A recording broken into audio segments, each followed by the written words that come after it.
We haven't read one of the books.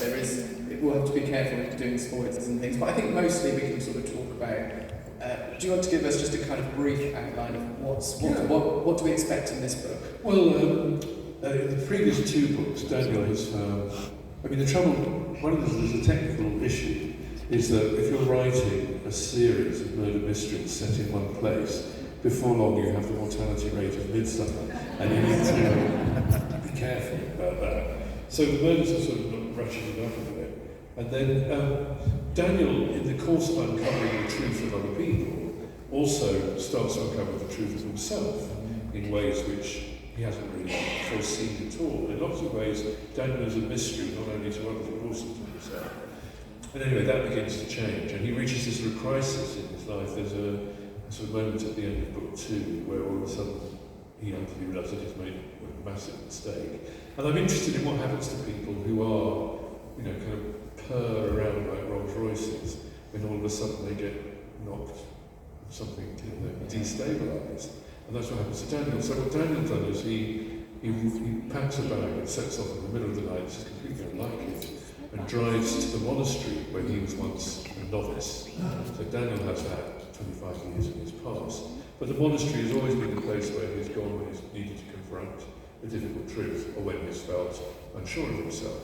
So he goes to the monastery, and it's very. I spent 2 years in the monastery. I was going to say, myself. Merfield, is that? In Merfield, yeah. Yes, yeah, that was, yeah. And so, and I think my experience would be similar to lots of other people's. I think I thought that a monastery would be a place full of people serenely floating around in a beatific way, yes, full of holiness and grace. Which the book doesn't give that impression. Well, no, what you discover in a monastery is it's not an escape from reality, it's a confrontation with reality. And the reality you confront is other people, for good and ill, and most importantly, yourself, for good and ill. Yeah. And everyone, no one's a hero, no one's a villain, we're all doing both. Yeah.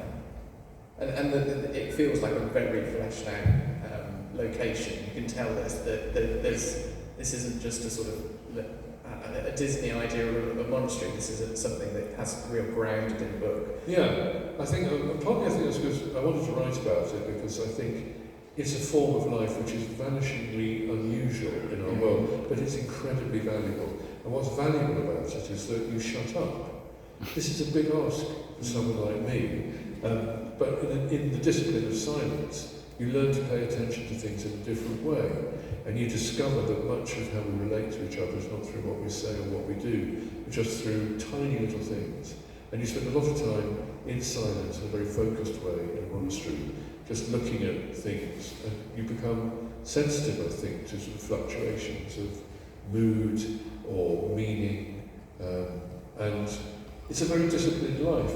The same things happen over and over again. It's like clockwork. Yeah. And that means that you're free to do other things. So you don't have to worry about going to the shop, you don't have to worry about cooking your dinner, you don't have to worry about paying your tax. When that's all done, you can concentrate on the other stuff.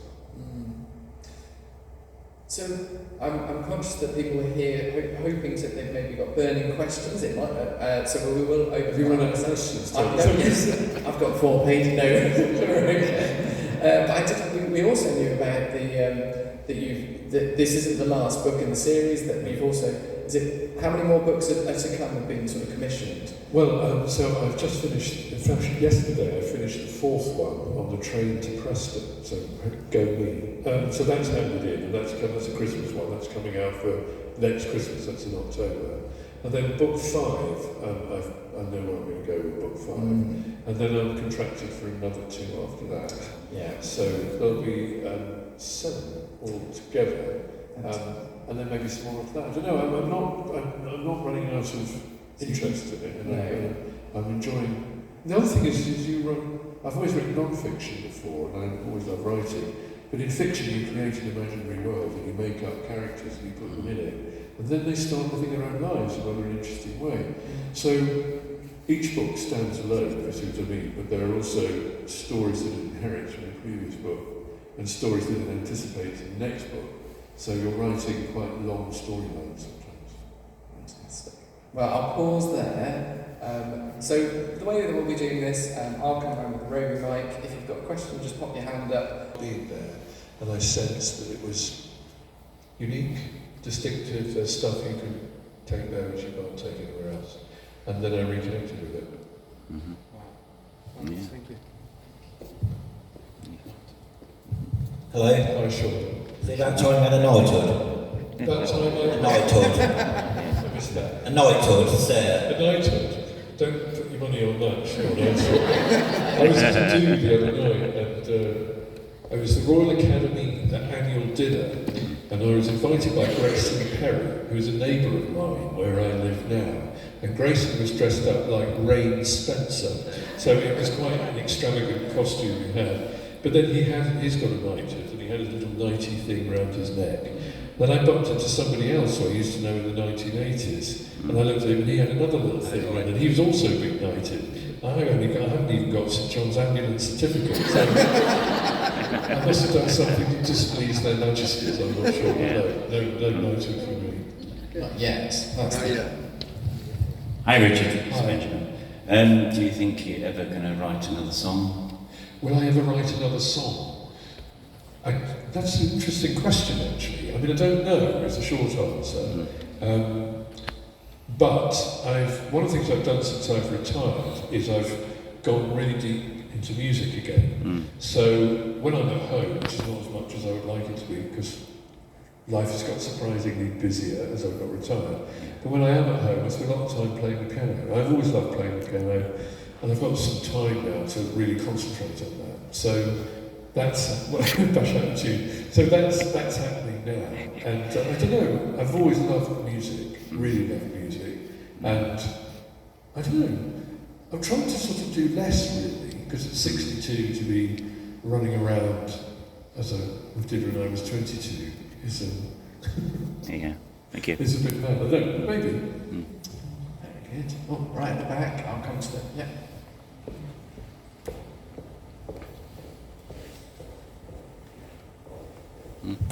Almost there. Long time no see. Thank you. Do people you know find their way to your stories, Richard? Sorry.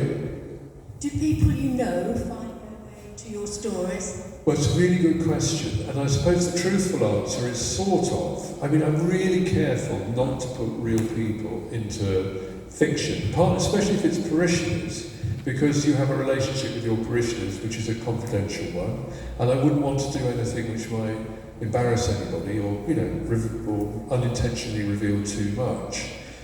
Audrey is very much my mother, so I have to admit to that one. It's mostly sort of, it's circumstances really, situations, sometimes what people say. I was on the bus the other day, I got into Eastbourne to go and get a pair of gauntlets to unblock a train, because that's how dangerous my life is. And I was on the bus coming home, it was only 2 stops, and there were these 2 ladies sitting in front of me about my age, and they were talking about a friend, but it was kind of obvious that they really hated their friend. And they were doing that thing that people do, sort of pretending to be nice, but it wasn't really that nice. So I got really fascinated by this conversation. In the end, I went all the way to Brighton. And I had to get the bus all the way home again. But I was just wanting to know where it would go, this story. So that is a sort of shameless bit of eavesdropping on other people. If you've been a vicar, you are often in the thick of it, in human experience. You're often with people on the best day of their life, maybe the worst day of their life, and everything in between. So it's a very rich source of material, but I never put it in unfiltered. I always fictionalise it, and also in fiction you can sort of make things tidier, or sometimes untidier in fact. So it's not the same as reality. I did at one point all the baddies I wanted to name after housing ministers, but after a while it was so obvious who all the baddies were, so I stopped doing that. And sometimes people say, I mean, the De Fleurs family were the aristocratic family who live in the big house. Sometimes Charles Spencer says, that's me, isn't it? And it's nothing like you, it's not you at all, but he keeps digging away at that one. So.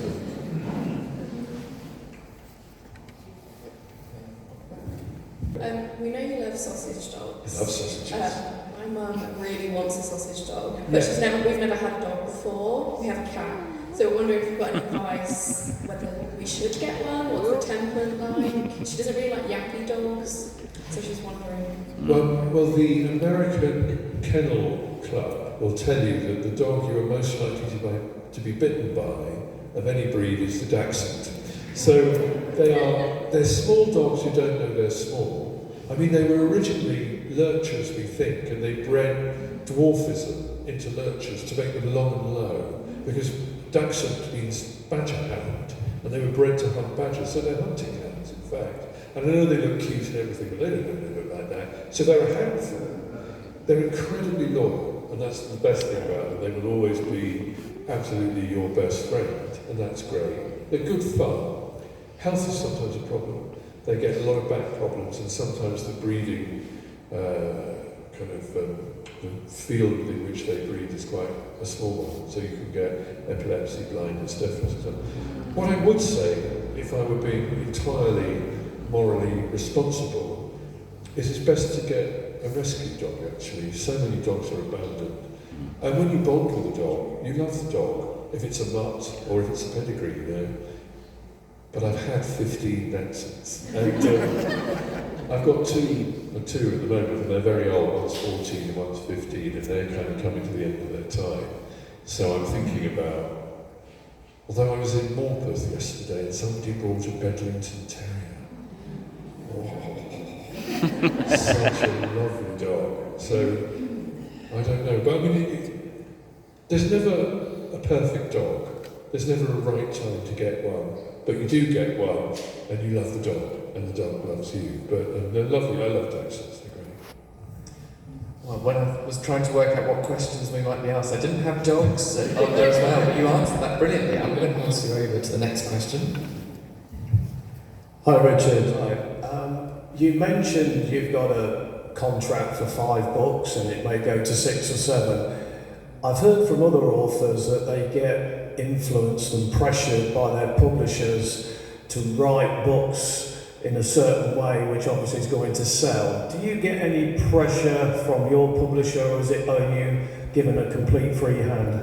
Well, I'm constantly talking to them, so not pressure at all. They're always, I always write the book I want to write, but I do talk to them about what their list looks like, whether they think that would be, when it would be published, what else is being published around that time. The other thing you do as a writer, if you've got any sense, is you get to know booksellers.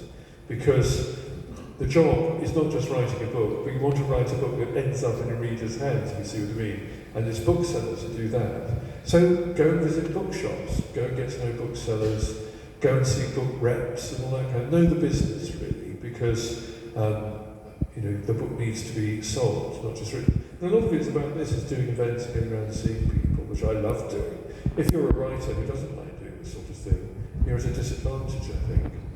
And then I've got a plan to do non-fiction book release. I would love to have another non-fiction, but I've got an idea about that. So I'm having a meeting next week with my agent and my editor to see if they think this is an idea that will fly. Sometimes, I'm never under pressure, but sometimes they make a suggestion, and I think, oh, that's a really good idea, I'll have that. I'm notorious for taking my time to get to the murder, and sometimes my agent or my editor will say, ooh, 80 pages to go, and things like that. But I like it because I like to write about the world in which the murder hasn't yet happened, so you get a sense of the before and after. But the book, the next one, well, not the next one, I've done that, but the book after that begins with a murder. So just to make my editor happy, I said, okay, the next one's going to begin with a murder. A great spurt of blood on page 1. just in time for Christmas, did you say? It's okay. Very good. We've got a question over here. Hiya, Richard. Nice to How you doing, alright? Good, nice to see you. Nice to see you again too. So now in your new location, are you getting involved with the shenanigans that we did at the Star Hall on stage and dressing up as Liza and things? Well, I should say that Snow is a former parishioner of mine, and in Findon we have the Star Hall, which was originally a temperance theatre, and it was built so the church kind of social, the youth club could put on a show. And the rule was that there's no bar, it's still the rule applies, you can't sell alcohol in the Star Hall. But we do the panto there. Findon Church Sunday School does its panto. It was the 1930s, I think, if we're going on forever. And it was the tradition for the vicar, at least it was in my day, to come on and do. I used to dance The Spirit in the Sky wearing ultraviolet costume, because we got one special effect and it's an ultraviolet light. But there's a cost to this because it's a temperance theatre and there's no alcohol. It wasn't unknown for the vicar and his party to come with bottles of water, right? Bottles of Evian, just to keep refreshed and responsibly hydrated. The fact that the bottle of water was indistinguishable from a gin and tonic wasn't really a problem until we switched the ultraviolet light on, because gin and tonic fluoresces. You just see the vicar's pew, all these things like giant glow sticks as everybody goes. So that was really good fun. In my new village, it's not thing snowy, because it's a little village where I am now, and it's got a church and a vicar and everything. It takes a little while to adjust to life after vicaring. And when I first got there, I used to walk around and go, hello, how are you? If you're wearing a dog collar, it's fine. If you're not wearing a dog collar, people call the police. Yeah, exactly. So I'm just not as kind of keyed into what's happening in the village. I mean, it's got a great village hall. It's a lovely village, actually. Not really, no. So, and also I love being a vicar, and I love being vicar of Findon, as I'm sure you know. There was things about being a vicar I didn't like so much. I think nobody in Findon would argue with me when I said that Mohammed was the best administrator that ever worked in the Church of England, so I don't miss that. And I think, Tom, your daily concern about funding and future and numbers and that kind of thing, I don't miss that particularly. And again, I don't particularly miss deanery synod, or sometimes there's a long evening of not very fruitful discussion. I don't miss that. What I miss is being part of the life of a community. And you get to know everybody, and they know you, and you baptise the kids, and you marry the parents, usually in that order, and you bury the grandparents, and you're in the school, and you're at the theatre, and you're at the cricket club. And it's wonderful, I really miss it. Fantastic. Now, was there a question over here? Oh, yes. Hi, Richard. Hello. You're obviously a multi-talented gentleman, and you're obviously becoming a prolific book writer as well. I'm just wondering if the creative juices, if you'd perhaps consider doing something like a musical with your music, even though you touched on it recently that you've been thinking about music again, if a book and musical would work. I'd love to write a musical. I love musical theatre. And I'd love to. I did write one when I was a teenager. I wrote about 2 pages of one. And I was in the Ketterings Evening Telegraph. And it was called, I can't remember what it was called, but there was a picture of me at the piano leaning forward and writing my musical notation. It didn't get very far. No, I would love to do one actually. I'm not sure we've got the skill for it. It's such a rare. I mean, go and see a great show. I went to see Hamilton recently. I thought it was fantastic. Come From Away. I don't know if you saw that. Absolutely fantastic. And the Book of Mormon, which made me laugh so much I practically had to have oxygen. And so clever, and so brilliant, and so witty. So I'd love to do it. But Grayson Perry is doing a musical about his life at the moment. Maybe I can piggyback on that, I don't know. I had to cross the speaker and a shriek would come out, so I'll go around this way. Do you mind passing this along? Hi there. Hello. It's more of an observation than a question really, but I love the books that you write and the observations and detail of people, and obviously you like watching people. But listening to you today, there's some observations that I've made of you. Oh goodness. Yeah, so here we are, we have a man that used to be a vicar. He's got dogs that are the most likely to bite. He's got He goes on a bus with his gauntlets following women. and then he tells us that he always plans a murder. So those are my observations of Richard Coles today. Thank you. I was wondering if you've ever thought of taking up crime rates. Hi Richard. Hi.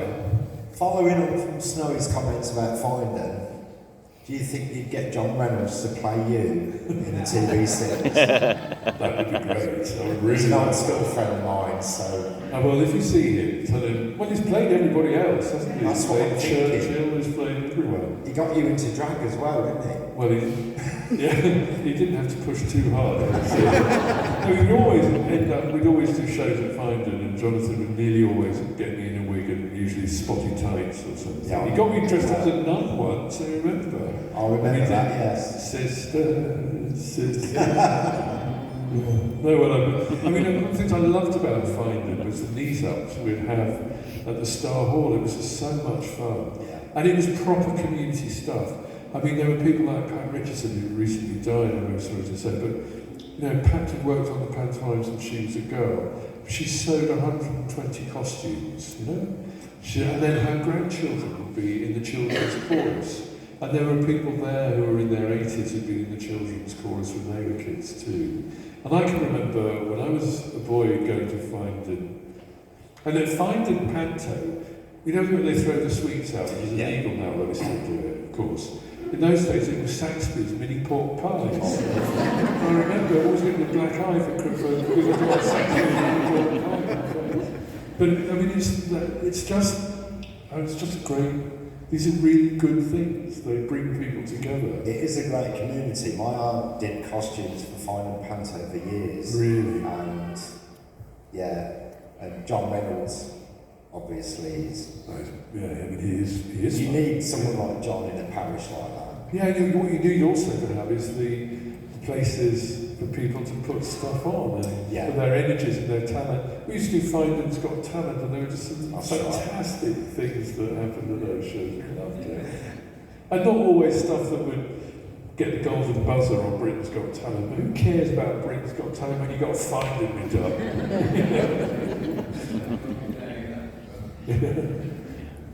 There's a question over here. We've got about another 5 minutes, and then I'm very conscious that people want book signings going as well. So without having Richard here for the next hour or two, I don't know when you've got to get your train and things. So Someone's got to pick it up with me. We'll make sure that we get everybody's book signed as well. So just hands up if you have got a question, so I know who else to go to afterwards.